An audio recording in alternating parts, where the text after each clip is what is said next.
The cull rose sat behind the Ridgeline Chestnut Restoration Project's research nursery, past the greenhouse, in the open field where seedlings marked inconclusive after their first blight inoculation screening waited for the biosecurity burn crew that came through twice a year. Iris Colby had been coming here for 6 mornings, not to buy. Ridgeline wasn't selling anything. The program was shutting down entirely after its federal grant lapsed, and everything in the cull rows was scheduled for destruction regardless. But to check, one seedling at a time, the way a person checks something they are not yet ready to call a plan. She worked the same way each morning. She would kneel at the base of a young chestnut, find the small inoculation wound, partway up the stem where technicians had introduced the blight fungus months earlier as part of the standard resistance screening, and examine the canker that had formed around it. A susceptible tree showed a sunken, spreading canker with dead bark visibly girdling the stem, the fungus winning outright. A tree with strong resistance showed the wound, already walled off by a raised ridge of healthy callus tissue, the canker stalled and shrinking, and a wide, uncertain middle group, the inconclusive group, the one filling the cull rows, showed a canker that hadn't clearly gone either way yet, neither fully girdled nor fully walled off.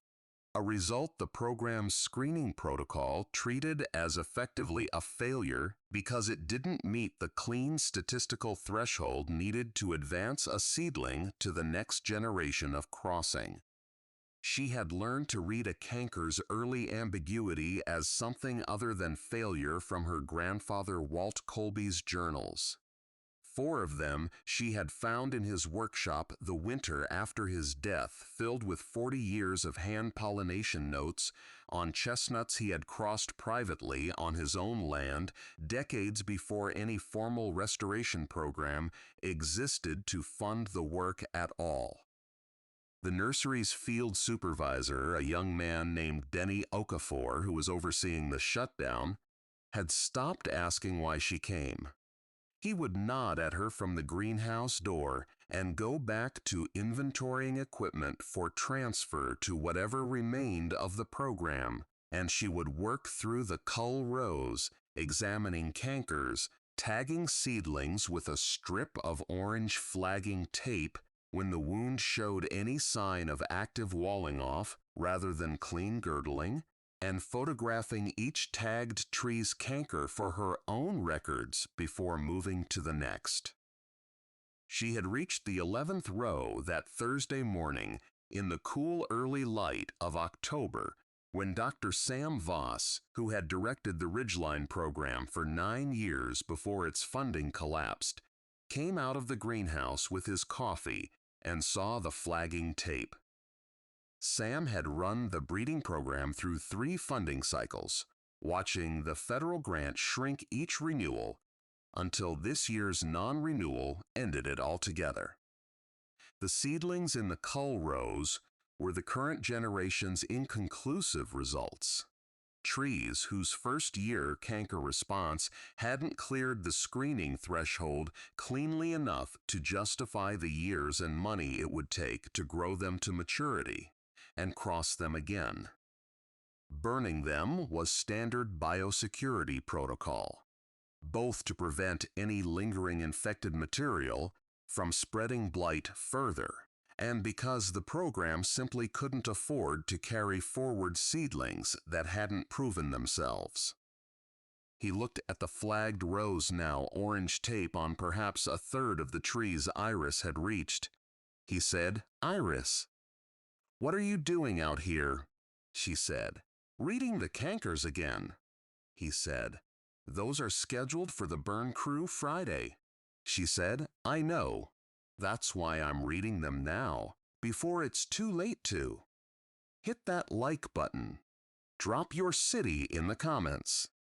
I want to know where you're watching from tonight. Now let's begin. Iris Colby had grown up in Kestrel County, Virginia, on land her family had held for 5 generations, in the shadow of a story that had shaped her grandfather's entire adult life without her fully understanding it until she was well into her own.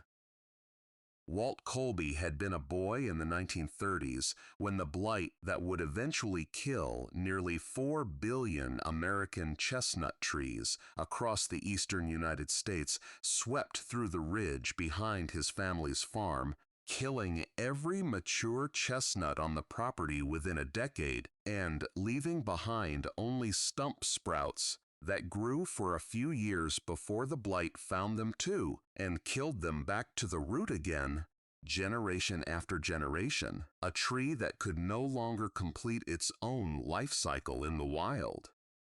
Walt had spent most of his adult life trying to do something about it privately, hand-pollinating surviving stump sprouts with pollen from the rare blight-resistant Chinese chestnut, crossing and back-crossing on his own, decades before any university or foundation formalized the same basic approach into an official breeding program with grant funding and greenhouse screening protocols.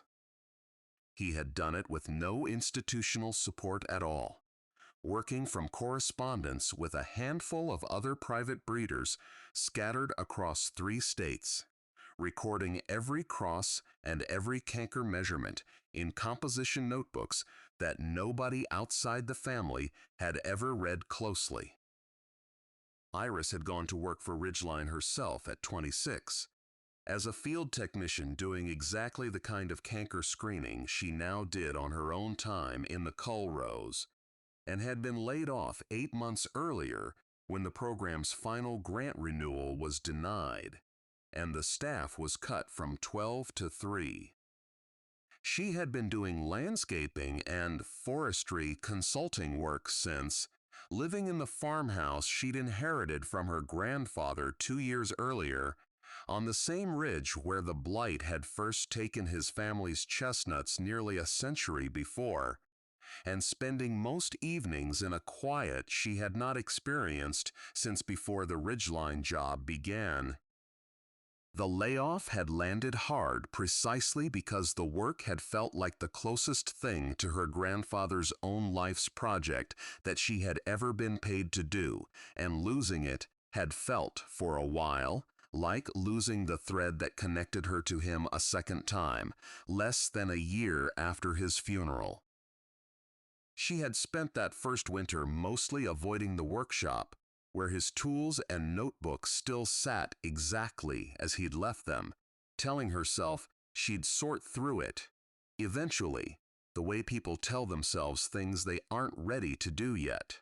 She had found her grandfather's journals that winter, 4 composition notebooks in his workshop, going back to 1968, filled with his small, careful handwriting, cross records, canker measurements taken monthly rather than once at a fixed screening age, and here and there in the margins, the kind of observation a man writes down because he doesn't want to lose it, even if no institution is asking him to record it. She found the sentence that mattered in the earliest notebook, dated 1974, in a margin note beside a page of canker measurements taken across 2 full growing seasons on the same set of trees. The university men who've written me back say a canker that hasn't clearly gone one way or the other by the end of the first season should be scored a failure and the tree removed from the crossing program. I have watched trees do exactly that, sit inconclusive through the first season, and then wall the canker off completely by the 3rd year, once the tree's own defenses had time to catch up to the wound. A seedling is not finished proving itself just because a man in a hurry needed an answer by autumn. Some resistance takes longer to show than a single grant cycle allows for. She read it 3 times. She had no way to ask her grandfather exactly which crosses had gone on to wall off late, because Walt had been gone 2 years, and the men he'd corresponded with were, as far as she knew, gone even longer. What she had was the sentence: "A seedling is not finished proving itself just because a man in a hurry needed an answer by autumn."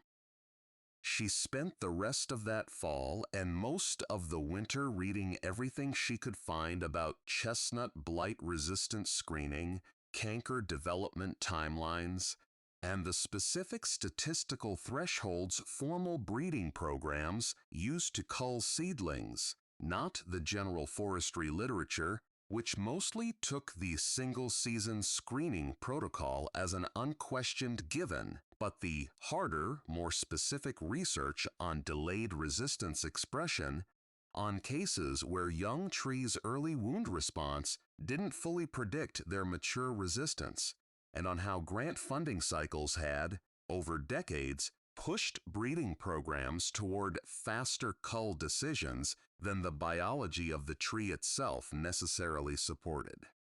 She read pathology papers on canker morphology, on the difference between a truly girdling canker that would kill a stem outright and a stalled, ambiguous one that sometimes resolved favorably given more time, and she cross-referenced everything against her own years of field screening experience at Ridgeline, where she had, in fact, watched a handful of inconclusive seedlings get culled on schedule that she had privately suspected, without any authority to act on the suspicion, might have gone the other way with patience. She read about how to distinguish, at a purely visual and tactile level, a canker actively losing ground to the tree's defenses from one still actively spreading, a distinction that required checking the same wound repeatedly across a full season rather than scoring it once and moving on, exactly the kind of ongoing observation her grandfather's journals described, and the formal program's single-visit protocol did not allow time or funding for. She was not going to spend years of land and labor on seedlings she hadn't evaluated properly, and she had read and cross-checked her own field notes for 3 months before she ever asked Sam Voss if she could go through the cull rows before Friday's burn crew arrived. Sam had said sure, take what you want, though privately he thought she was chasing a sentimental long shot on trees that had already failed the only screening the program's remaining budget could afford to run. Grant funding didn't pay for patience. It paid for a clean answer by a fixed date, and the inconclusive seedlings hadn't given one. Iris tagged and photographed roughly 4,000 cull row seedlings across 6 mornings, walking every row with her grandfather's journal for reference, examining each canker by hand. Of the 4,000, a little over half showed cankers that had already, by her own reading, tipped clearly toward girdling, genuinely non-resistant, no different from what the program's own screening had concluded, and she left those for the burn crew without argument. Roughly 1,700 showed cankers still actively stalled or beginning to wall off, exactly the ambiguous middle category her grandfather's notes described as needing more time rather than an early verdict. She wrote in the notebook she'd started keeping, a 5th volume to sit beside her grandfather's for October 14th. Roughly 4,000 cull row seedlings evaluated at Ridgeline before the scheduled burn. About 2,300 confirmed clearly susceptible, girdling cankers, no case to make for saving them. Roughly 1,700 show stalled or actively walling off cankers, consistent with what grandfather described as trees whose resistance takes longer than 1 season to show, requesting transplant before Friday. Denny Okafor helped her load the 1,700 tagged seedlings into her truck over 2 exhausting days, without being asked to and largely without Sam's full attention to the volume involved. Because Denny's own graduate research before joining Ridgeline had focused on delayed pathogen response in woody plants, a coincidence he mentioned almost as an aside while helping load trays. Iris spent that same winter and the following spring transplanting all 1,700 seedlings across 9 acres of her grandfather's ridge, the same ground where his stump sprouts had died back to the root 3 generations running, laying the rows out in a grid. She mapped in the notebook exactly the way Walt had mapped his own crosses decades earlier. She checked every canker monthly through that first full growing season, exactly as her grandfather's notes specified, recording which wounds were narrowing and which were still spreading, refusing to make a final call on any individual tree before a full season had actually passed. The monthly checks became their own kind of discipline. A full day each time walking all 9 acres with a canker gauge and a camera, photographing each tagged wound against a ruler for scale, comparing each new photo against the last to judge whether the ring of discolored bark had grown, held steady, or begun to shrink beneath a rising collar of pale new callus tissue. Some months the changes were too small to be certain of, and she made herself write down the uncertainty honestly rather than round it toward whichever answer she wanted, because her grandfather's journals were full of exactly that kind of careful, unhurried honesty, and she did not want to build a season's worth of hope on a measurement she'd talked herself into. Word of what Iris was doing reached the co-op store in Kestrel County before she had finished the first round of transplanting. Denny had mentioned it, offhand, to a delivery driver named Gary Loomis who stopped by Ridgeline most mornings.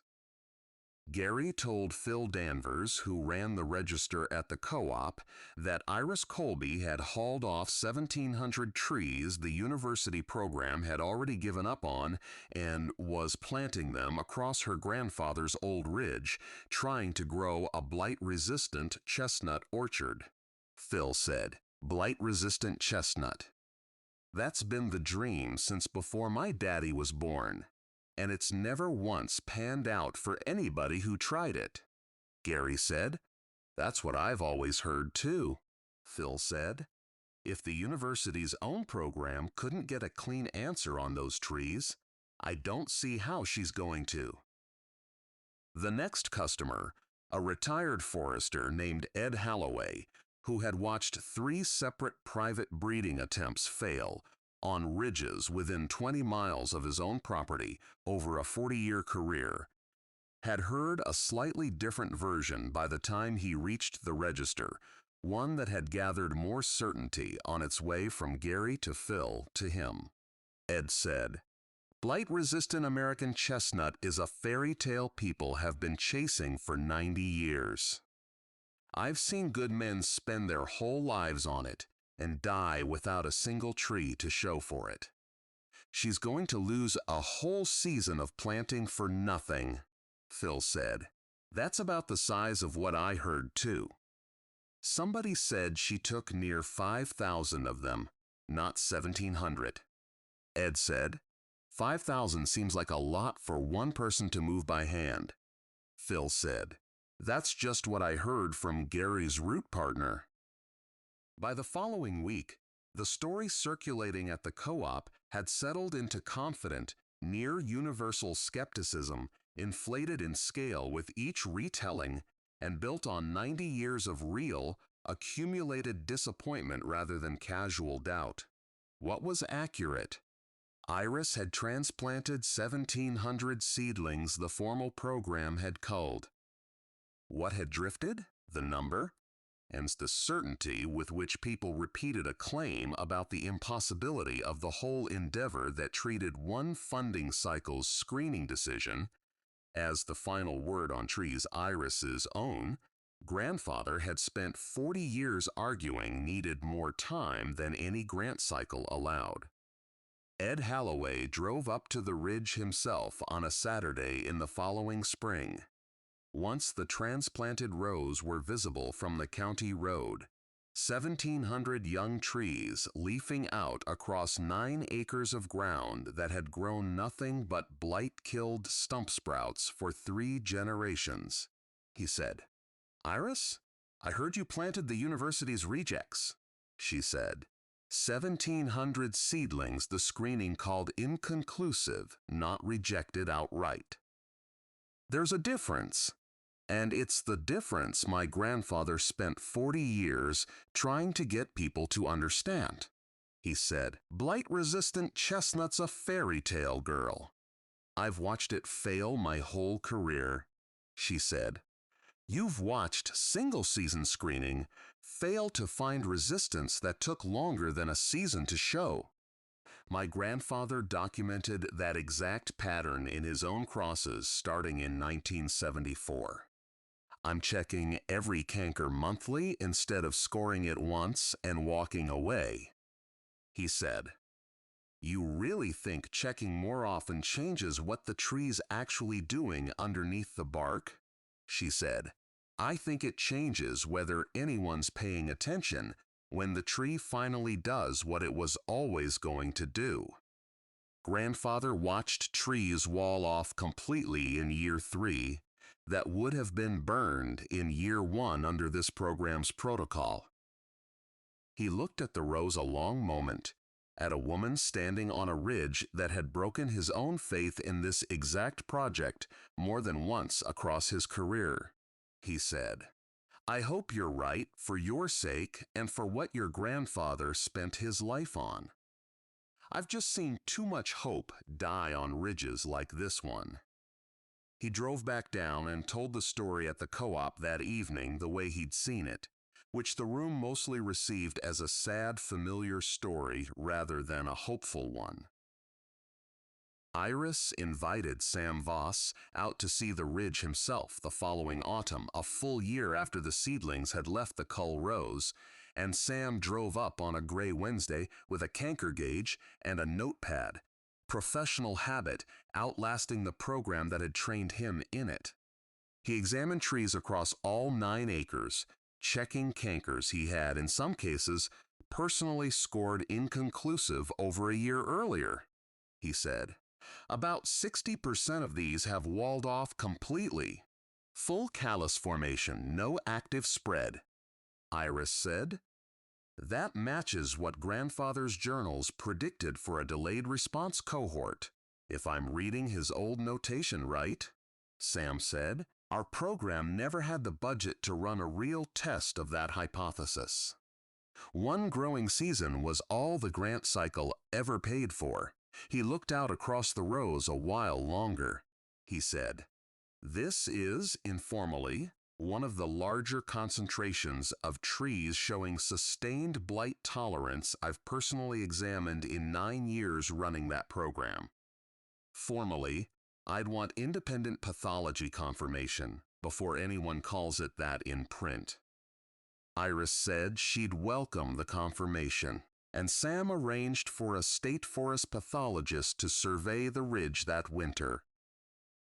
The pathologist's report, filed the following spring, confirmed sustained canker resolution across the majority of the transplanted cohort and noted in language considerably more careful than a headline that the planting represented an unusually large surviving concentration of chestnuts showing multi-year blight tolerance outside a funded research setting.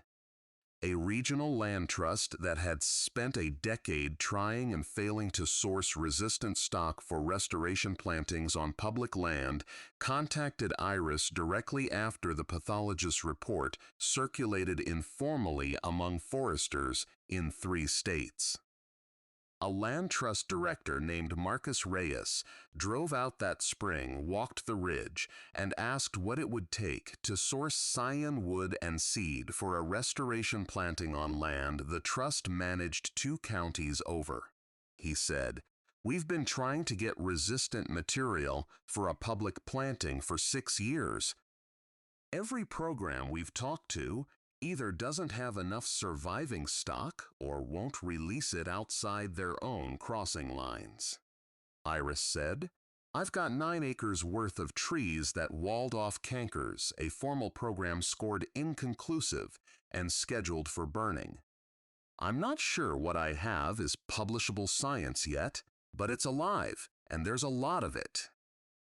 He asked about a formal agreement for scionwood collection the following winter dormant season, and about seed once the oldest trees reached bearing age in a few more years.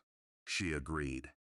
And he said 2 other land trusts in neighboring states had already asked him to make the same introduction once word of the pathologist's survey got around further. Her nephew, 12 years old and living 2 farms over, had taken to helping most weekend afternoons that second year, walking the rows with a canker gauge of his own, learning to read a wound the careful way his aunt had learned from a notebook, and had come to the workshop door one Sunday with a question asked the way children ask things, without any preamble at all. He said, Why did the university burn the ones you saved? Weren't they trying to help the trees too? Iris said, They were, but they only had 1 season of money to find an answer in. And some of these trees needed longer than that to show what they could actually do. Nobody was wrong to want an answer fast. The trees just weren't built to give one that quickly. He said, How did you know to wait? She said, Your great-great-grandfather wrote it down in 1974, 50 years before I needed to read it, watching trees on this same ridge do exactly what these are doing now. I just had to be patient enough to check on them the way he did. He thought about this. He said, There's a lot of them. Iris looked down the rows, 9 acres of chestnut leafing out green across ground that had grown nothing but dying stump sprouts for 3 generations before her. She said, Yes. There are? That night, after her nephew had gone home and the ridge had gone quiet under an October evening, Iris sat at the kitchen table with the notebook, her 5th beside her grandfather's 4, and wrote the entry the way she wrote every entry, without embellishment. October 2nd full season complete. Roughly 1,020 of the original 1,700 seedlings show sustained canker resolution independently confirmed by state pathology survey. Scion agreement in place with a regional land trust. 2 more inquiries pending. Cost of the original seedlings, nothing. Cost of the 2 years it took to prove a whole county. And 90 years of accumulated disappointment, wrong. Everything I had left after the layoff. She read the line back to herself. Then she wrote one more. Started with 1,700 seedlings, a 1-season screening called inconclusive. About 1,020 walled off the blight completely once someone stayed patient enough to let them. Grandfather waited his whole life to be right about that. I only had to wait 2 years. She closed the notebook and set it on the shelf beside her grandfather's 4, the place in the workshop where things got kept for whoever came next. Then she went out to check the last row before the light faded. If this story found you at the right moment, share it with someone who's been told the thing they're waiting on is a fairy tale. Drop your city in the comments. Tell me where you're watching from. And if you've ever stayed patient with something everyone else had already declared a lost cause, I want to hear about it. Every comment gets read.